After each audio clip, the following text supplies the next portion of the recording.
Everybody, welcome to the Real Sports Scope. I'm your host, Robert Butler, on this 18th day of February here. Got a great show with you on for tonight. Going to have Keith Engel come in and talk a little bit of get his sleeper on college basketball.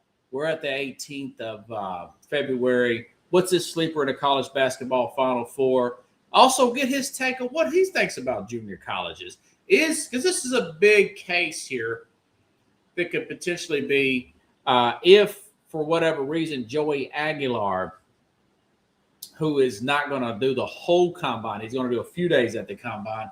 If for whatever reason he wins this case, this will open up guys with more eligibility going to junior colleges. Plus, hey, listen, talked about this on Monday, the fact that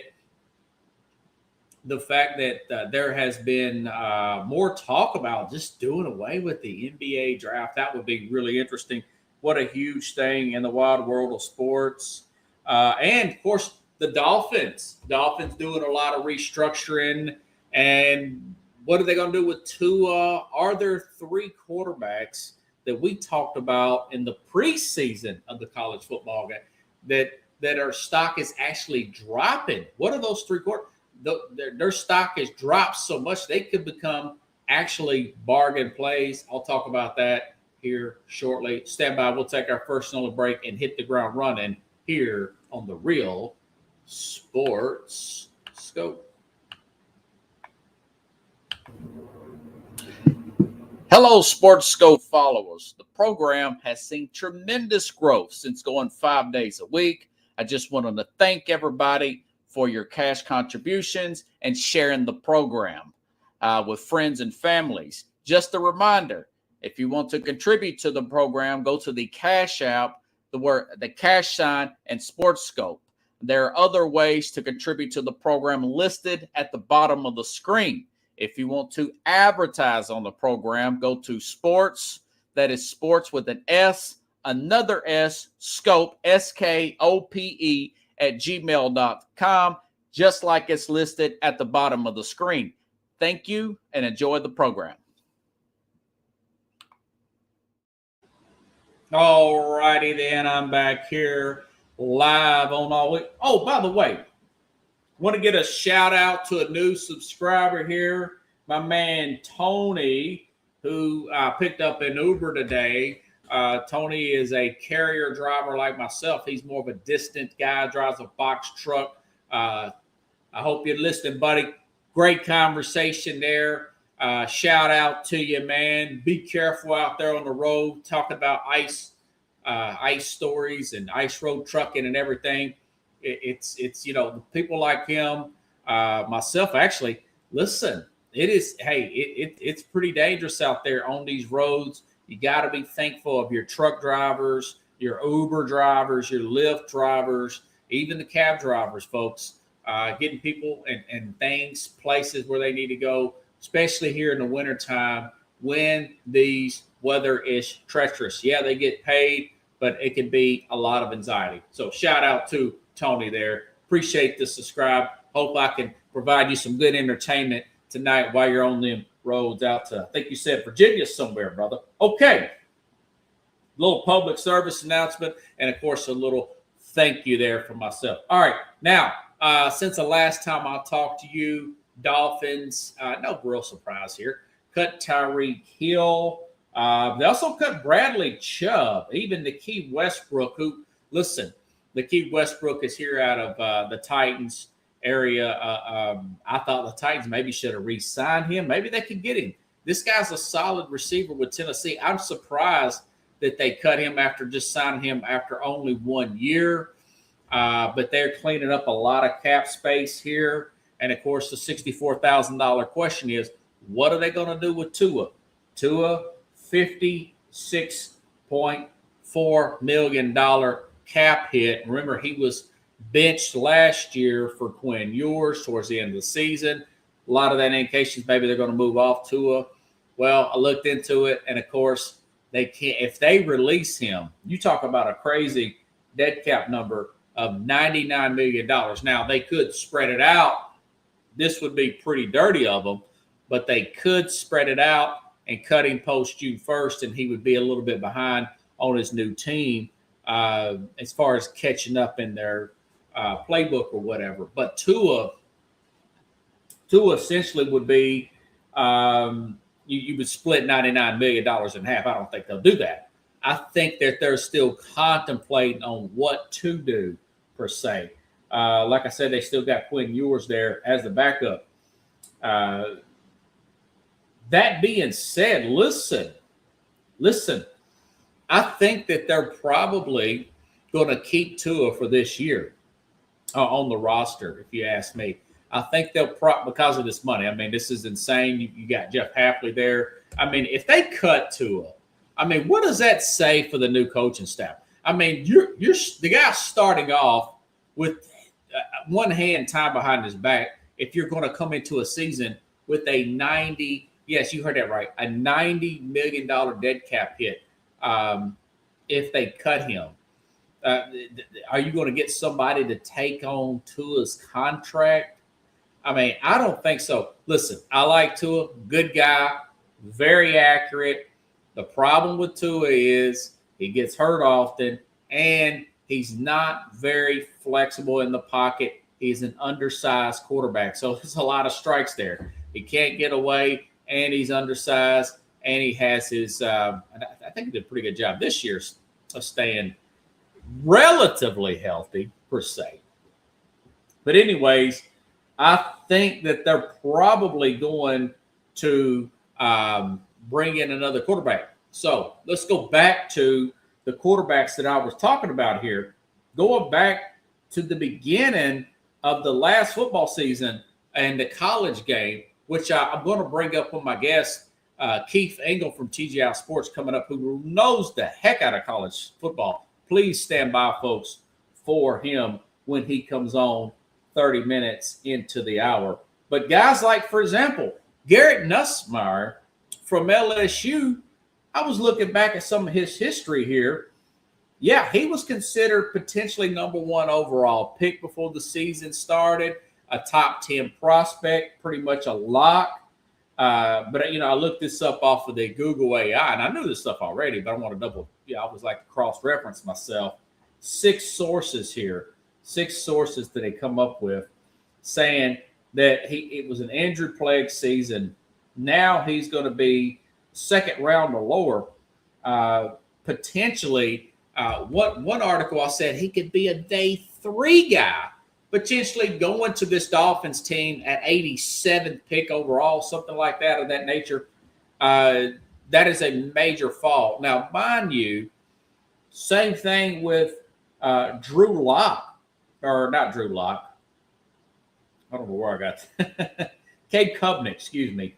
Cade Klubnik from Clemson. Listen, remember back when these two guys opened the season up, which seems like forever ago, that these could Cade Klubnik with Clemson and Garrett Nussmeier with LSU, they could potentially both be early first-round picks here to open the season. LSU spent all this money in NIL there coming into the season, brought in some players on both sides of the ball, and everybody's expecting them to possibly win a national championship. A little bit more invested into the NIL and transfer portal, not as much as it probably should have been. It was my big bugaboo picking Clemson to win the national championship. Of course, they lost that game, and both teams end up having disappointing seasons. But you look at Cade Klubnik, now the write-up on him is he may be a 4 through 7. Yeah, you heard that right. From first-round pick to now a 4 through 7 projection. And it says, while early 2025 projections was touting him as a first-round talent.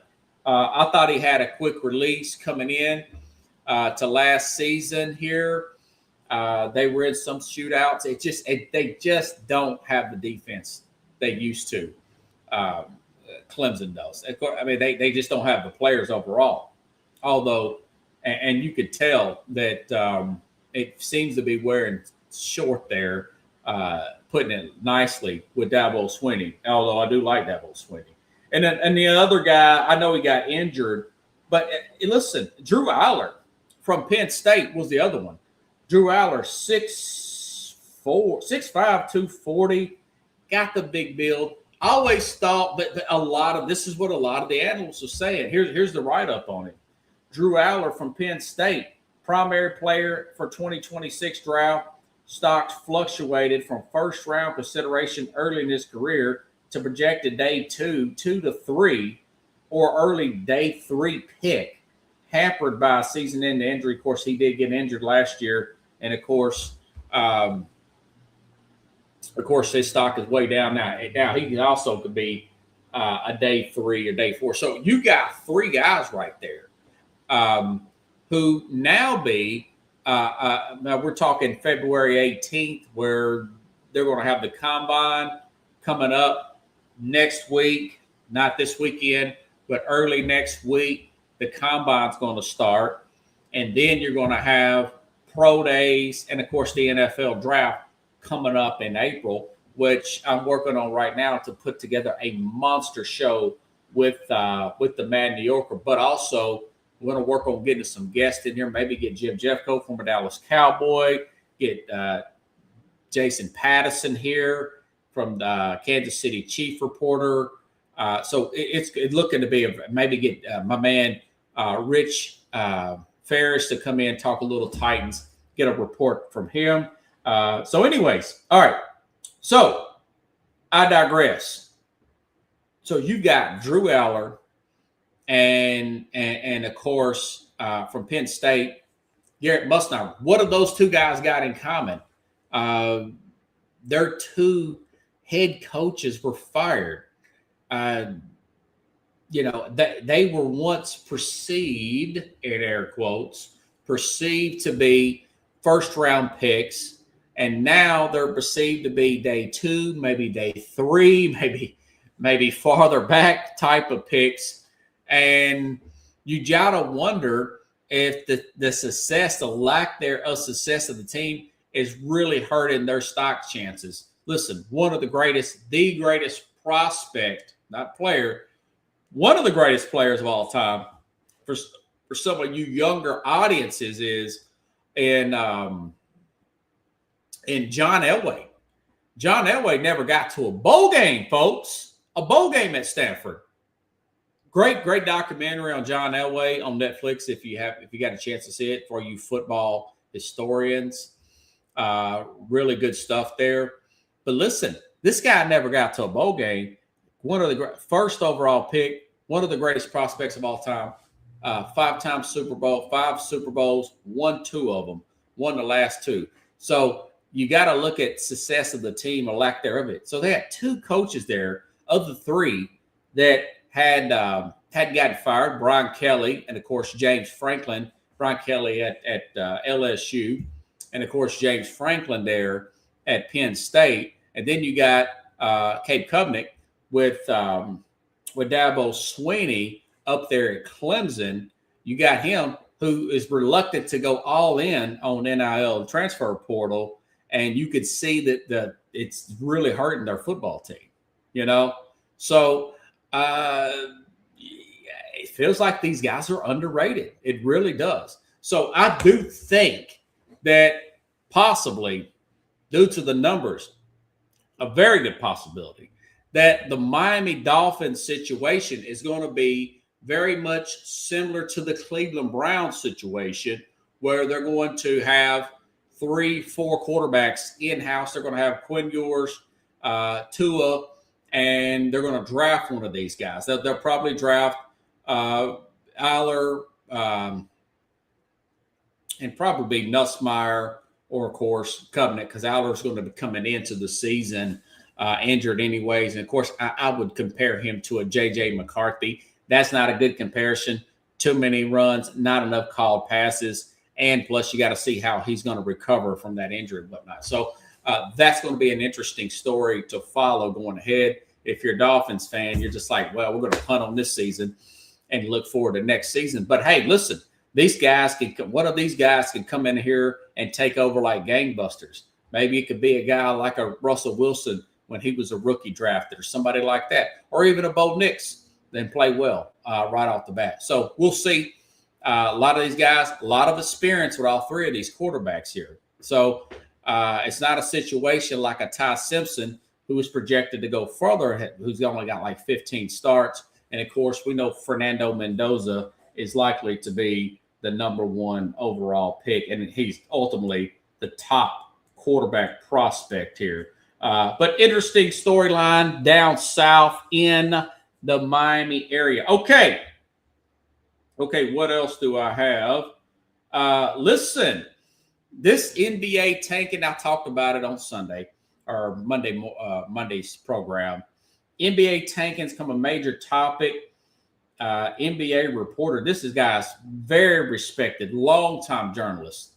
I've watched him my whole life since I've been an NBA fan, going back to 1991. David Aldridge says that the NBA should just do away with the draft. I mean, these are prominent names here to prevent taking. Also, Stan Van Gundy, he's been 1,000, I think, former Orlando Magic and a few other teams.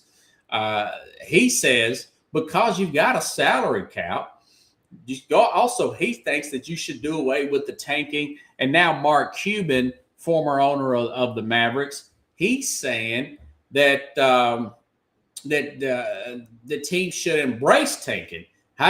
He said, hey, how do we get Luka Doncic per se? He said, yeah, we've tanked before. Now he's a former owner per se, but he's all this stuff, and a lot of this eliminated from the NBA. The NBA finding a couple of teams there, the Indiana Pacers and the Utah Jazz there, finding those two teams for tanking. Like obviously Utah is one of the worst at it, but anyways, those two teams got fined by the NBA.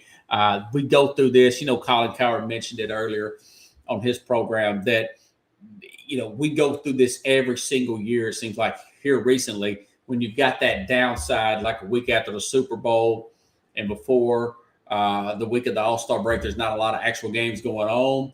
And you've got the NBA turns into a punching bag. Well, he says, listen, the NBA talked about it on Monday, talked about it a few weeks ago. It's too much of a players-driven league. Just a lot of, and of course, it's just. I want to add to the fact that it just seems like the owners are very passive and not as vocal, say, as an NFL owner per se. There's not a lot. There's Mark Cuban's one guy, but he's not even the owner anymore, right? And there's just a lot of tech guys that own these, or just young guys. They're just really, really passive. Loans a check clears kind of guys. We're good to go. We got our TV deal. They're really, really taking the everyday fan for granted. But, Mark Cuban has some good points. Hey, we should, put more emphasis on making it affordable for the everyday fan and enhancing the fan experience. I get all that. But the bottom line is a fan wants to see a competitive team that is in position to win games. So, all right. So if that were to happen, I made some notes here. If, say if Adam Silver says, you know what, David Aldridge is right, longtime journalist and personality of the NBA, whatever you want to call it, former Stan Van Gundy coach is right. Let's do away with the NBA draft. This would be a historic move right here, because none of the other sports have done this yet. The other three major sports, this would be something big. But my guess is they can't just do this next year. They're not going to do this in June of 2027. I mean, look at all the trades that have been made and teams that owe other teams draft picks. So my guess is, and I'm just coming up with a round number, they're going to have, if they were to pull this off, this is just hypothetically, probably have to put this off for 5 to 7 years from now.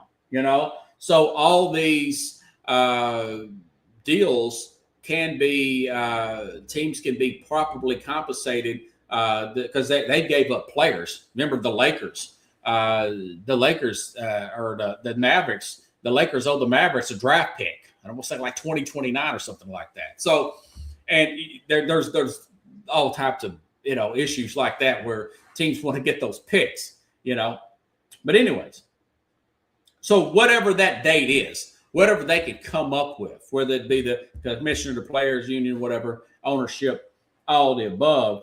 And so you would have to do that. And like, Stan Van Gundy said, listen, you've got the cap. You would probably have to redo all the salary structures and everything in April to do something like this. But you would have to have a rookie cap per se. Other words, my rookie cap could be different from everybody else's cap. So if you're on a rookie contract, which is your air quote first contract, okay, that cap was going to fluctuate year to year. All right. So for example, if I talk the best player to come to it's the player out of Kansas, for example.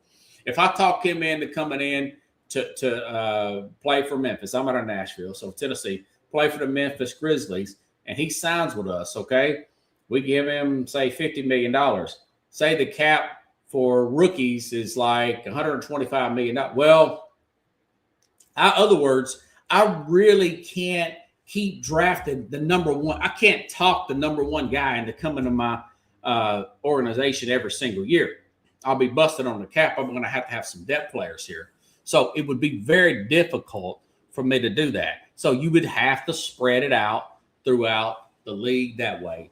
And of course, you have the regular cap where you can still bring in free agents and whatnot and players that are not, and you'll have to do the rookie age scale and all that. I still say that should be 21. I would settle for 20. I'd prefer 21. I'd look how good Cooper Flagg is doing. I get it. There's a lot of good players that are playing really well at that age. But to be on the safe side, make it 2021, minimum age gap there. You put that scale in there, and it takes away tanking. And I want to say, kind of brought somebody, I don't want to say his name is Ethan Strauss. I want to say, might have been an athletic reporter, but I'm not sure. But he made a point here that maybe that we shouldn't go to this because the agents will steer all the big prospects to the big markets, right? They'll steer all the prospects to the big markets, and maybe there'll be some leftover guys and whatnot, but it'll still be all the big cities, Philadelphia. I got the New York City skyline back here, whatever, Brooklyn. That maybe to prevent tanking, just go back to the model of the 90s after the 92, 90, I want to say the 93 draft, when people made a big deal about Shaq, about the Lakers getting the number one pick 2 years in a row. Other words, he's just saying anybody who didn't make the playoffs, they all have the equal opportunity, the same amount of lottery balls or whatever, is the team that had the worst record in the league. Do it that way. Have the same amount. Any team that did not make the playoffs gets a shot at the number one overall pick. I think that makes sense. I think people overreacted. There was a documentary on that with the Orlando Magic and Penny Hardaway and Shaq. They never did win the championship, but hey, you caught a break. It is what it is. You could say, hey, listen, the Spurs caught a break too. They got Castle. I think we'll see like the number 2 pick, and then they had obviously the big one was Victor Wembanyama. I'm okay with it. I can say, I'll put it this way. It would take a few years to do it, 5 to 7 years, because you want to get everybody's picks taken care of. People get properly compensated that the deals have been pre-made. Maybe there's another way they can work that out. I don't think they could. I don't think the NBA could do that. But or I guess you could say, well, the Lakers just don't sign a player on this particular, but then another team does not sign that tick. So it would be very difficult to work that out. But my point is a few years, 5 to 7 years, and then you go to the non-drafting system and just give it 4 or 5 years, and see how this thing works out. And then if it doesn't work out, go back to the drafting system. Like I said, just go back. Hey, if you didn't make the playoffs, the team that come up just short, gets the same opportunity as the crappiest team in the NBA. And of course, non-guaranteed contracts, I say they should do. I think that would give more incentives there. I think the players would be playing more and showing up. And with the whole thing doesn't have to be non-guaranteed. But I'm just saying, signing bonuses, most of your play is you play, you get paid. If you're injured, you'll still get paid, but you only get 40% of that or something. Whatever you can work out in the CBA. You'll get a certain percentage of that. Guys will show up to work then. I tell you that they will show up to work right then. So anyways, it's an interesting thing to look at in the NBA. I know they've I will say this about the NBA. I mean, it's not like Adam Silver's totally sitting on his hands. I like the fact that he's embraced fantasy basketball, gambling. I like the fact that and a lot of people do not like that. I've seen it. I've seen the stuff on the internet. I like the play-in games from the going down to 10. I think that's pretty cool. He's done some things, but when it comes to possibly ruffling feathers, putting in rules where you should not be talking about political issues with that NBA logo in the background, or just before or just after games with the media, answering political related topics and stuff like that. There's no room for that. He don't have the nerve enough to do that. Finding Draymond Green for his racist stuff like that. He should step in to say that. Okay, those are the type of things. Those are the type of things that I do not like about him. And of course, he just proceeded as to be somewhat of a pushover, too much of a players friendly coach. Doesn't like the confrontation, unlike David Stern, the former commissioner, that really took this game from nothing to where it is now. And Silver's is kind of Silver doesn't rub me the wrong way the way Goodell does, but he is somewhat perceived as a little too passive, and that's why we're in the situation that we are in right now. Okay, so. Yeah, I was really surprised here. Stan Van Gundy, here's what I read here off of the X app. NBA Central put this out. He says, I'd get rid of the draft. No draft. You still have a salary cap. This is his point. This ain't mine, but this is from Stan Van Gundy. Coached many teams, been around for a long time. Remember, that's a brother of Jeff Van Gundy. He says, I'd get rid of the draft. You still have a salary cap. If you want to give Cooper Flagg $45 million a year coming out of college, if he's a free agent, everybody's coming out as a free agent with no draft. There's no incentive to lose. There's none of that at all. So I think that's pretty freaking interesting. From is it I think a TGI Sports here, if I'm not mistaken, the great Keith Angle. I could see him backstage here. How you doing, Keith? Hello.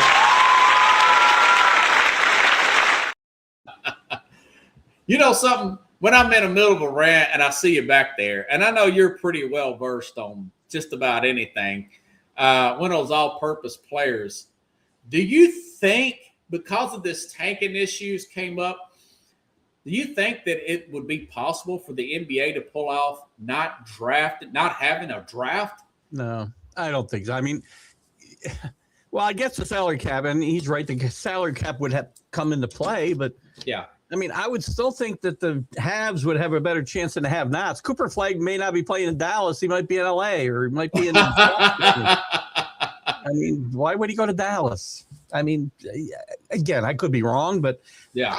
I still think, and I've said this on every show I go on, I've said it for years now about the tanking issue, whether it's the NFL, the NBA, or even Major League Baseball, anywhere you want to talk about. You can eliminate it very easily by taking the first team. So in the NBA, the team that finishes with the 17th best record, or no, I guess the 9th best record in each, whatever it is, 17th best record, they get the first pick, not the team with the worst pick. You got to try to win. So if you're the first team that misses the playoffs, you get the first pick. And I like that. That's a new take. That's Keith Fingal from down. I'll probably clip that, my friend. Makes too much sense. Nobody will ever do it because it makes too much sense, right? I've said this for years when we talk about tanking in any league we're talking about. Yeah. If you did that, it would stop tomorrow. There'd be no reason to do it. I would love to see competitive basketball like nobody's business, Keith. I love it when they bring back hand checking. I would love to. You know how competitive Danny Ainge is. He's the one that really pulling. He got fined. They got fined $100,000, which is nothing. That's hands. Right. That's what is it? Pennies in the ashtray for an NBA organization. You know to stay in the tanking issue just for a second. Maybe of course. Maybe you talked about it before I came on. We saw Mark Cuban's comments about tanking, how the NBA should embrace it because it'll improve fan experience. How does that improve any fan's experience? Yes, I was just talking. Yeah, Mark Cuban. Hey, we need to worry about. That's how we got Luka and yada yada yada. And you got David Aldridge. Very highly respect. He said, "Hey, just do away with the draft. The draft for this tanking." Stan Van Gundy's saying, "Do away with." So it's not like do it. I mean, look at it. I mean, in the NBA draft, how many guys are really relevant anyway? When we get to it, 6th round picks, people trade them like they're nothing because they're useless picks. So it seems like there's about 15 guys that really matter in the NBA draft, and the rest of them are going to be G Leaguers anyway. That's true. So, and maybe I'm wrong about the number, but maybe you could do away with it. They went from 7 rounds to 2. They went to 2 rounds, yeah. So maybe they could do away. It wouldn't hurt the Knicks. I mean, the Knicks have drafted every French player that can't play in the history of basketball. They drafted everybody who wasn't named Tony Parker or Wemby. They couldn't get those guys, but they got every other player who couldn't play. Every year, it seems like pick somebody. Yeah, that was interesting. Yeah, I remember one year we really thought that Zion Williamson was going to go to the Knicks. Well, he turned out to be somewhat of a bust anyways. You can't stay healthy, right? Yeah. The best ability is availability. I guess this year he's stayed healthy, fairly healthy. But still, I mean, that's always going to linger. It is going to linger, man. It's been a hot topic. It's one of those things that's great for shows like ours, man. Yeah. Where you just it's a wild take because Adam Silver said, "Yeah, hey, we'll put everything on the table." But you know what? One of the reporters said, I guess guy was from The Athletic. Why don't you just go back to the old system back in the early '90s that was taken away because of the Orlando Magic with Penny Hardaway and Shaq? Everybody who don't make the playoffs gets an equal opportunity to get the number 1 overall pick. I suppose. I mean, just fold the corner of the envelope like they did for Patrick Ewing. Remember? Oh, yeah. I remember that. I like the envelope better than the ping pong balls. Yeah. The whole thing. None of this is fair to fans. I mean, if the fans get defrauded by the NBA specifically when we talk about tanking and load management, right? These teams. The Lakers, let's just use the Lakers and Luka and LeBron as an example. They're going to come to some of these cities one time. Yes. And that team's going to probably jack up the price for those tickets. Yeah. And you may or may not get to see Luka and LeBron play that night because they might need to have their load managed. I mean, did Jerry West 2 or 3 hours before the game starts? You've probably bought those tickets last summer thinking they're going to make it. Yeah, And they probably jacked up the price on you because it was the Lakers and LeBron and Luka, and you get screwed. And, That's terrible. Jerry West and John Havlicek and these guys need load management during the course of an 82-game season. No, don't tell me that. John Stockton, Jordan, they didn't need. I mean, it was harder. People say, well, the game was easier then. Maybe the game was different. You weren't running up and down the court the same way, but travel was harder. Everything was harder outside the game. Commercial. Yeah, it was. So those guys played 82 games a year if they were healthy. Yeah, I say do away with guaranteed contracts. To pay part of it, you get a chunk. Most of your salary is if you play, you get paid. Now I don't understand there's injury stuff in there and everything, but you could account for that. Look, in the real world, there's a lot of jobs. I worked those jobs for 45 years. I got paid based on my production, and if I didn't produce, I didn't get paid. 100% commission every job I ever worked. Right? Wow. Yeah. And that's fine. I knew what I would pay. I'm not paid by the hour. I'm a contract. You had some guardrails, right? If things went poorly for a month or two, but I'm fine. I was always fine getting paid for that. And when I was managing people, I'd get paid based on their performance. So, we can't do that in sports. With it. I get paid by the pickup. I'm not paid by the hour. So, but it's such a good topic, man. You come in, guns are fired. I love it. What's your thoughts about this past Super Bowl? Could they have done anything different offensively to win that game? I'd like to say yes, except I don't know what. I mean, they had because you played with, you played missing an offensive lineman because Will Campbell might not have. If he wasn't on the field at all and nobody was in that position, it wouldn't have been any different. Right. The only thing I can think of is if they had found some ways to some quick hitters. You had to slow down that pass rush. I thought early on they were going to be able to run a little bit. Yeah. Ramondre Stevenson had some good runs early, and Will Henderson really didn't get on track. The second half, he had a couple of good runs, but they couldn't really. That's what needed to slow down that pass rush was running the football and some quick hitters. I really believe the guy who had the worst day of all was Josh McDaniel because the guy's known for making adjustments, and he couldn't figure out anything here.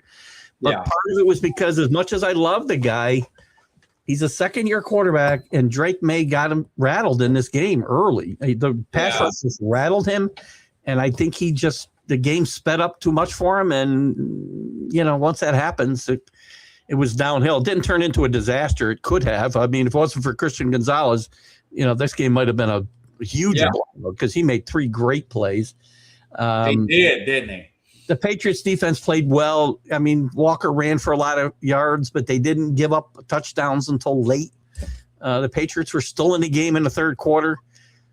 In the fourth quarter, 10 minutes left. The real backbreaker, they had just scored to make it 19-7. They made it 19-7. The Patriots did with 13 minutes left. That's really a game. And why Mike Vrabel doesn't go for 2 there, I still don't know. I mean, you got to make that a field goal and a touchdown game, and he could kick the extra point. Didn't come into play. But they had a 3-and-out the next series on defense, and they're starting to move the ball again on offense, and they go down, make it 19-14. You got a game.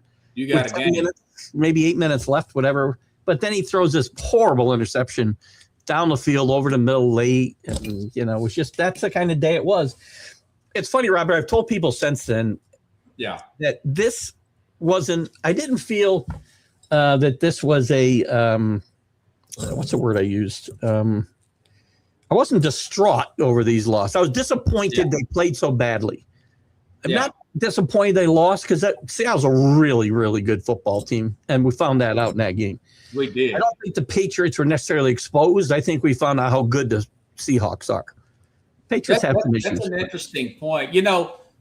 I told the audience this. When you mentioned the Josh McDaniels adjustments, when it's 9-0, they get the ball back at halftime, the Patriots. When they went 3-and-out, I turned the game off. I mean, I followed it on my phone, but I caught up on some TV shows. Mm-hmm. And I was totally – what was your reaction with that quick 3-and-out? You're like, okay, this is probably not gonna be our day. Was it, or you thought, well, we could still have a chance? I don't know. Well, no, I mean, look, I'm always looking for a way to win games that we. The 3-and-out. I mean, that was like the 8th straight 3-and-out they had or something, and right. It's hard to stay positive at that point. The defense did keep them in the game, and I didn't turn it off. Obviously, I wasn't going to do that, but I'm a fan. You're thinking, okay, is that what crossed your mind when that? Yeah, but at that time, I said this is going to be very difficult. I did say that, but again, it wasn't. It didn't feel like losing to the Giants twice the way we lost. That was heart-wrenching. Awful losses. Didn't feel that way this time. Yeah, probably because this team wasn't expected to do what they did. Again, I was disappointed they didn't show up and play better. But I'm not buying into all the nonsense. And listen, I'm not a rose-colored glasses kind of guy with my teams. If I see problems, I tell you. I don't tell you ever, oh, my team's going 17-0 and blah, blah, blah. This team, I don't like the stuff about the schedule and if Bo Nix had played, they wouldn't be in the Super Bowl. You don't know that, number one. Right. And number two, you only get to play who's in front of you and the players that they have. You should not be dismissing a team that made it to the Super Bowl. I can think of a bunch of worse teams that got there and played worse, by the way. Yeah. I saw comments after the game that this was the worst beating in Super Bowl history. And I'm like, you guys don't know the Super Bowl then. Yeah. Did you see the 49ers and the Chargers in 1995? Watch Denver's first 3 Super Bowls. Oh, yeah. The Bills' last 3 Super Bowls. Watch, the Giants against the Ravens in 2000. God, it's horrible. There's a bunch of good worse teams. Yeah. The Broncos and Cowboys in 1979. I'll take you back as far as you want to go. They didn't play great, but stop despair. And everybody's saying it's our teams have been home a long time. Yeah. I didn't think that. I thought it was a bad Super Bowl. Yeah, because there's no blocking up front. Do you think that Drake May lost? There's some talk about, is he going to lose his confidence? I know Carlos brought that up. I'm like you. It's just, hey, listen. No, but it's a bad game. Yeah. Patrick Mahomes didn't lose his confidence when he didn't have any blocking in the Super Bowl. And he got beat up worse probably than Drake May did in that game against Tampa Bay. Tampa Bay, yeah. I mean, look at Drake May, I think, has got the moxie. This isn't going to hurt him. They got to get better on the offensive line. Will Campbell will be better. That was an awful game. He had a bad playoff altogether. Yeah. But he didn't have a bad regular season. In fact, they didn't play well. Ligament. Did you read that he had a ligament tear or something in his knee? Well, and I'm not one to blame injuries. He played horrible. That's all there is. Like I said, if they played with no left tackle, nobody in that spot at all, it would have been the same result because the guys were just running free to the quarterback all night long. That's why I emphasize, man, the offensive line, Keith, I much rather have an offensive line over a flashy wide receiver any day of the week. That's a prime. Last year's the same thing with the Eagles and the Chiefs, man. It's 80% of the team. 90% of the teams have problems with the offensive line. Either the line isn't good to begin with, or there's no depth, right? And it's a byproduct. It's a byproduct of teams spending so much on quarterbacks and wide receivers. Yeah. It's giving these guys all this money, and you can only spend so much, and there's no depth in the trenches. It's on both sides, defensive lines and offensive lines. To me, there's no depth around the league because of the money being paid out elsewhere. I was just talking about Tua. If they cut Tua, they've cut a lot of players down in Miami. If they cut Tua, that's a $90 million dead cap hit. That's almost half your salary cap, man. I think they're punting the next season, maybe the next 2 seasons. I think they're ripping it all down, and they don't care. They know they're going to pay the price, but I can't see any way. I mean, maybe they'll try to make a deal somewhere where they get something and somebody takes part of that contract. But I don't.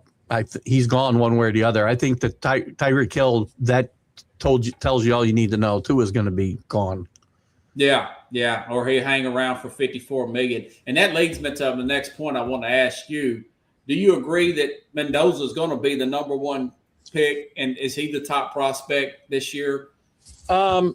He will be number one pick. He's the best quarterback coming out. Do I think he's a guy who's going to contribute right away? I don't. I think he's got work to do. He's got some mechanic issues. He's a great competitor. I mean, you saw in the championship game against Miami, that run, I mean, the run he made was really the turning point of that game. Very John Elway like in the Super Bowl, right? Yeah, but to me, he's got to build up. He's a skinny kid.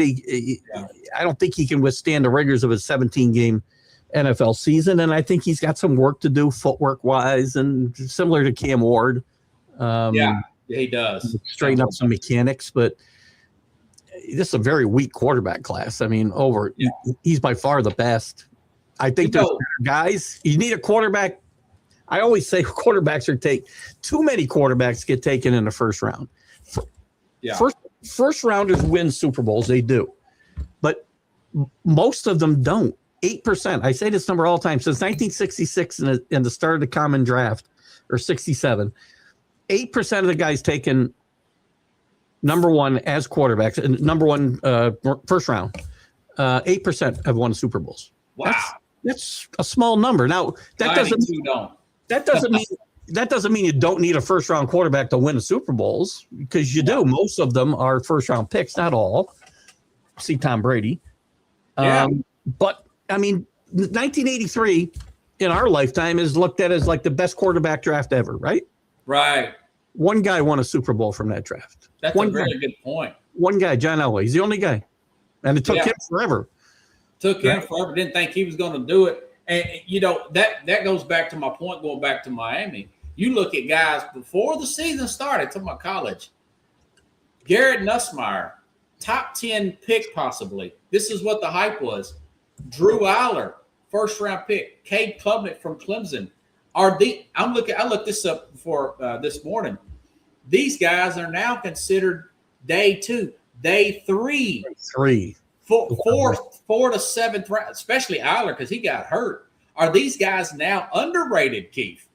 Yeah, and those are the guys I'd be looking to draft, right? Rather than spending all my money and drafting a guy and maybe setting my franchise back, 5 years by taking the wrong guy in the first round, I'd be looking to find a bargain in one of those guys who I think any one of those three with the right in the right system will be as good as Mendoza. I really do. Yeah. He's not a guarantee to be Peyton Manning.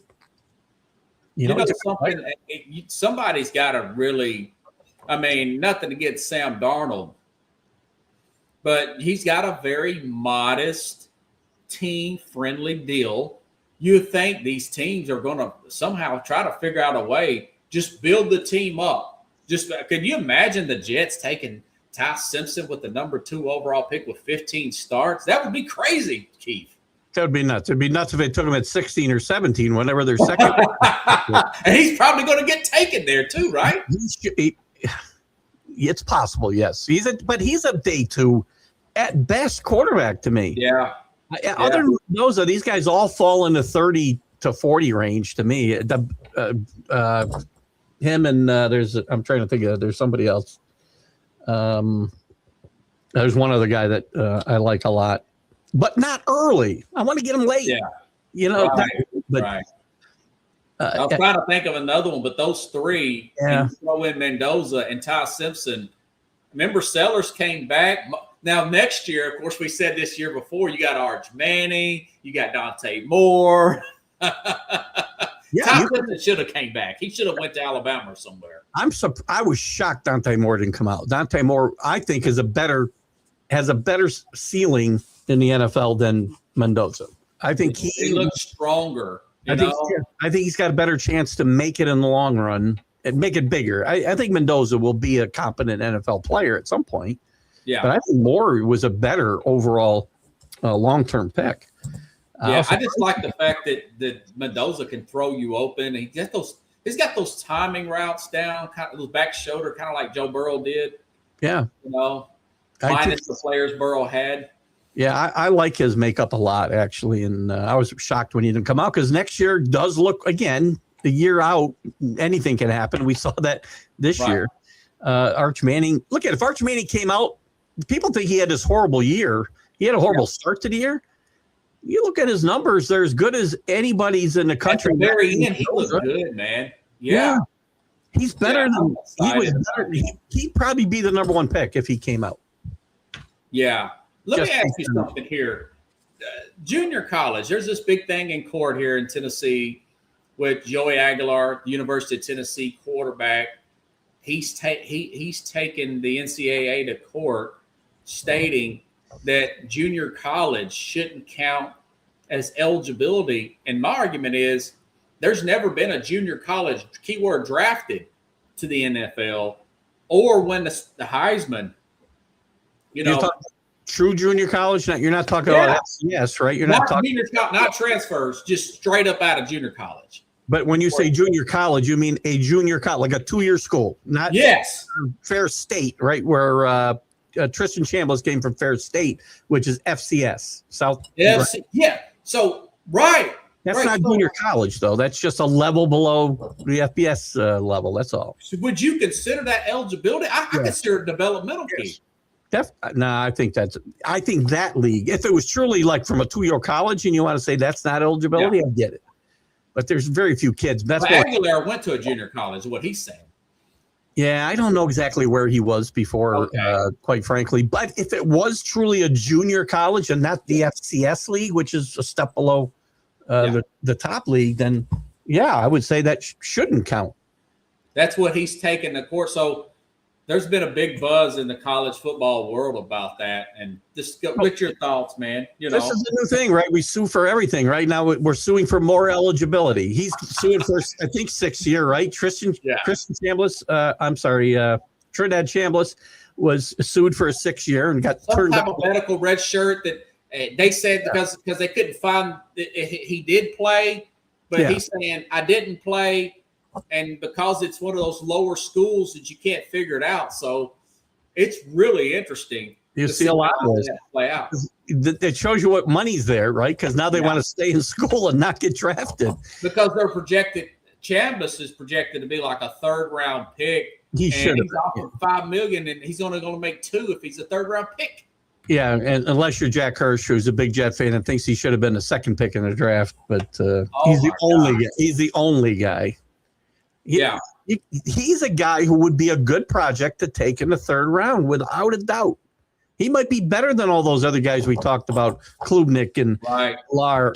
I love Chambliss's game, and quite frankly, he'll probably benefit from another year in college because again, he's only got 13 games in at the highest level. Aguilar at least Aguilar played 3 or 4 years at the FBS level. Right? He did, and he's got some medical red shirts. I hope it works out. That is a little bias coming out of Tennessee. You got a quarterback. He's a good quarterback, too. He's not bad.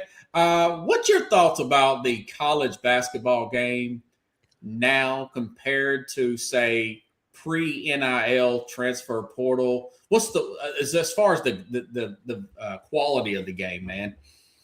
Just the game itself, the quality of it. I think the NIL and the transfer portals hurt basketball a lot more than football because you got guys moving from school to school just like football, but it seems harder to gel 5 guys on a court. I mean, Kansas been very up and down all year, and they got a bunch of transfers, and maybe they gel here late in the year. We see some teams, Arkansas and the SEC is gelling late. Alabama is gelling late with some transfer people, and maybe that's what the situation is. I think it hurts the game overall because it hurts football too, quite frankly, because you can't foul. You already couldn't foul these kids, right? Because they could be 1 and done or 2 and done, and they're gone. They don't stay 4 years anymore. Maybe they will now with more money. We see guys in the NFL and football staying for 6 years and 7 years. But I think it hurts the overall game. I really do. Because you like to see a team progress, and every year there's just a bunch of new players. Florida's defending their national championship, and you barely know anybody on the team when the season's. That's an interesting take. I just think the quality's great. I mean, it's good. Tech is great, man. I mean, as far as just there's some the competition is better. I think parity is That's better. what I was asking. Yeah, the competition. Yeah. Yeah, if you want to take it from a parity level, then I think there's more teams that can win the national championship now than it used to be. Yeah, there was 4 or 5 teams that could win a national championship realistically every year. There's probably 14 or maybe more this year that could win the national championship. Man, do you? Tennessee's another team I left out. They're starting to gel a little bit. They're even putting the ball in the basket a little bit, which Tennessee. Rick Barnes teams aren't known for their offensive capabilities. Normally, they play great defense, but they can't put the ball in the basket. They're starting to score some points.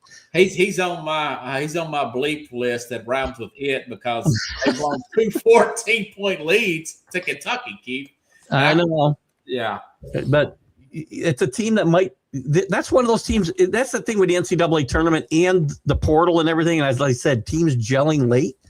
Yeah. I think you're going to see teams, not necessarily the top 4 teams that you see today, who've been pretty much up there all year. When you're talking about Michigan and Arizona, Right. Duke, have all been up in that top 4 pretty much all year in different spots. I don't know that one of those teams is going to win. Michigan's really good. Yeah. I mean, Dusty May's the best coach nobody knows anything about. He's a great coach. Did a great job in Florida Atlantic and does a good job getting this Michigan program. Don't they play Duke this weekend? Huge game against Duke Saturday. I think it's Saturday. Yeah, I'm recording that one. That'll be a great game, 1 against 3. Duke's playing good. John Shire's done a great job keeping that. It had a little bit of a dip when Coach K left, but he's just been pretty much bringing that team back to that summit that they were on previously. He's done a great job. Even Hubert Davis has done a good job at North Carolina, and people want him fired. He's 20-5. Yeah. They got beat the other day, though. What happened? Well, they had a guy get hurt, didn't they? Yeah, their best player's out for the year, I think, which is going to hurt them. Who'd they lose to? North Carolina State. That's a sleeper. That's somebody to watch. I was about to ask you. Another team with a bunch of transfers. Will Wade brought a bunch of transfers in there, and they got off to a LSU coach, right? Yeah, he may be going back because there's some whispers that the LSU coach is on slippery slope, and some people want Will Wade to come back, and I guess they forgot the FBI was chasing them all over campus when he was there. So you're saying NC State could be a Final Four sleeper? It's a sleeper. I think there's some teams that, again, I'm not saying they're going to get there. There's teams, to me, I mean, outside the teams you would normally think about.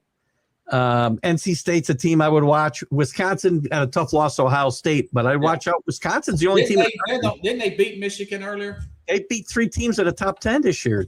Wisconsin, the only team in the country to do it. So they could get on a roll. Florida's not, I mean, they're in the top 15, but we haven't talked about Florida a lot. They're getting better. Arizona's got some holes. You saw last week. They get exposed. They can't shoot the basketball. They're really good inside. They can't shoot the basketball. And those big men seem a little slow to me. If you take all that Texas Tech game. Texas Tech is another team I wouldn't sleep on in the tournament, right? There's a bunch of teams that Arkansas. We're talking on my college sports huddle about teams with value to go make a futures bet on to win the championship. I did this a couple of years ago. One of Eric Musselman's teams at Arkansas. I may jump on them. They were like plus 12,000. Make a $100 bet to win 12,000 on a team that's $5. I'll take a shot at that. I may look at FanDuel and check that out. You know, I don't know what they are. I'm making a number. I'm not saying they are that now. But I'll be looking at those teams. St. John's in the East is another team to watch out for. Another team with a lot of transfers this year. Beat Connecticut the other day. Starting to get it together. They beat Connecticut recently. They've been playing really well. They didn't play well early in the year, non-conference, but in conference, they played pretty well. Big East isn't good this year, unfortunately, but Big East ain't what it usually is. Nah, they'll get 3 bids. Probably that's it. Man, Seton Hall's on the bubble. I don't think they're going to make it unless they make a run. The Big 12 is crazy. Did you see Iowa State's playing good? Iowa State's been as high as 2, their highest ranking, I think, in their history. They just got a revenge win against Kansas here yesterday or the night before. And then they beat somebody before that, too. Who did they run out of the gym the other day? It was Kansas and somebody else. They beat Houston. They beat Houston. Yeah, Houston, number 2 in the country. Yeah, with Houston's speed and defense, I just think the competition's it's better. It's a better product to watch than the NBA right now. We're talking about NBA guys filling it in.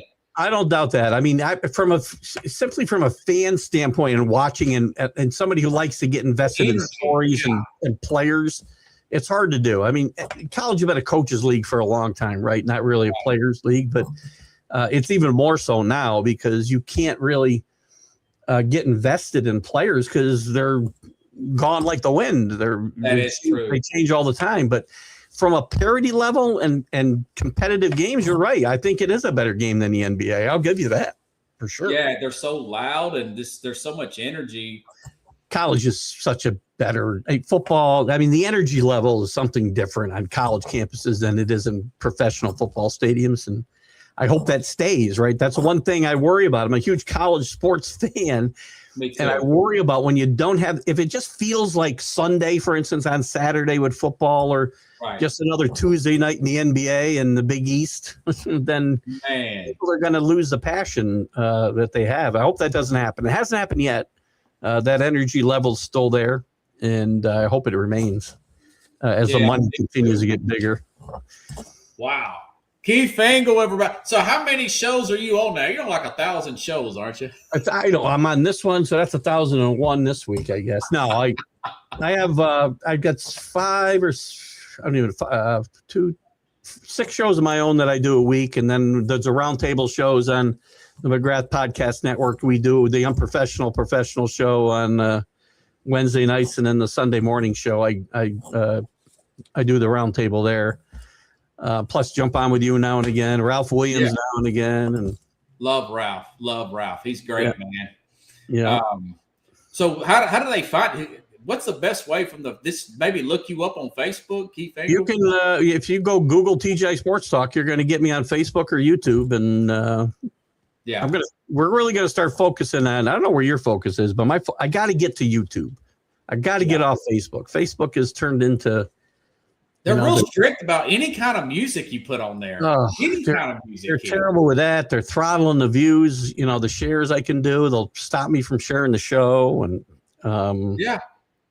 I just, again, I want to move to YouTube. I haven't really focused on YouTube, but I plan on doing that here in this year. Marketing too. Same here, Keith. Yeah. I've got 100 something, and it took me forever just to get 140 something followers on YouTube.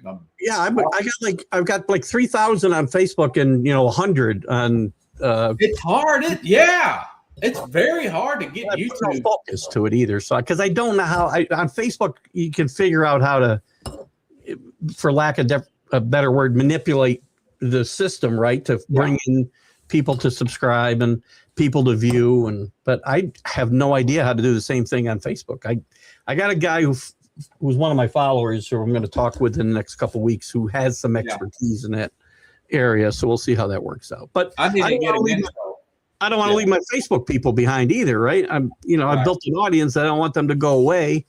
So it's a weird situation, but same here. I did pay to get verified the other day. I paid that fee on Facebook. So if I get to keep me from getting, what do you call it, hacked into or whatever. On Facebook, man. But I'm like you and plugging the podcast, still on the X out. I noticed that TikTok has got a lot of active users on there, but you can only put so much you can only take clips there, you know? Yeah, you can, 30 seconds or 60 seconds? Yeah, I think it's like just a few minutes, but you can't put a whole program, not unless you go stream. You have to go stream live from there, but you can't tie that in with StreamYard. So that's I didn't tell you what I really think about Facebook because it's your show and I don't want you getting in any trouble. So on my show, I say some very more unkind things about Facebook on my show. So I'd kind of like to see it get different ownership, but no, it's funny you mentioned them because I can't use any intro. Everything is something they don't approve of. I'm like, where do you get the rights to the music? I don't understand the whole intro stuff with Facebook. Yeah, all the ridiculous nonsense I got to read all day long on Facebook, but they're worried about our intros to our shows. Are you kidding me? Right. I think Right. we could do a little bit better policing of some things. They do. Yeah, that is true, man. Although I've been picking up a lot of new Facebook followers here lately. I had Ralph on. Ralph had a take about, he had a source about Mike Tomlin being pushed out. And I clipped that, and it's got like 60-something thousand views. Really? Best one of the year. Best clip of the year. On Facebook? On Facebook, yeah. Yeah. Great job. Yeah. That's something I don't do, and I really should. I know everybody clips and they get it. I don't do it. Yeah. I got to spend some time. I retired. I got nothing else to do but this stuff. And Yeah. I mean, you can YouTube how to do it. If you ask, I mean, if you want me to show you, it's easy to do. Clip it, and you just gotta go to StreamYard and go to edit and response, and just kind of do it that way. I got to hire a producer or something. Jeez. Yeah. Same here. I know. We need to budget, right? You know anybody who wants to work for nothing? It used to be my sister, but I would. She'd ask me for money to go gambling on, and she just made it a bad habit. And I said, "Look, I've got the fire." I said, "To help you, I can't use you for this and give you gambling money." And she just said, okay. So I had to explain that to my mom. But yeah, marketing Never is hire family. Never hire family. Yeah, I know. But I was just talking about it. One of my Uber riders. Marketing is so frustrating. I just want to put together a program, but to grow and be big, it's so excruciating, Keith. It is. Go through the marketing process, and then you see people who's got great shows or air quote a lot of followers, and it's because they're using the algorithm right, and they're just not that good. Like their shows are terrible. Like, where do you get these followers? Because they're learning how to manipulate the algorithm, and they've got the certain type of marketing or whatever. Yeah, well, you got to pay somebody to figure it out for you too, right? Yeah. You must get inundated. I get inundated with people every day sending me private messages saying, "Hey, you want me to optimize your YouTube or your Facebook?" You don't know if they're a scammer or not, though. That's a problem. I have no idea, and I'm not getting involved with any of them. I don't even answer any of them. Yeah. Keith Engel, everybody. Let me give you a round of applause. This is not copyright. Hey, man, appreciate you again, Keith. I think that's the Ed Sullivan applause line. You might get in trouble for that. Thanks, buddy. Hey, everybody. I'll be back tomorrow with the Mad New Yorker here. We'll go over some of these topics and more. He's always got some good intakes. He's probably got the opposite. We'll see what happens. Have a good night, everybody. I'll see you tomorrow, same time, same place, here on The Real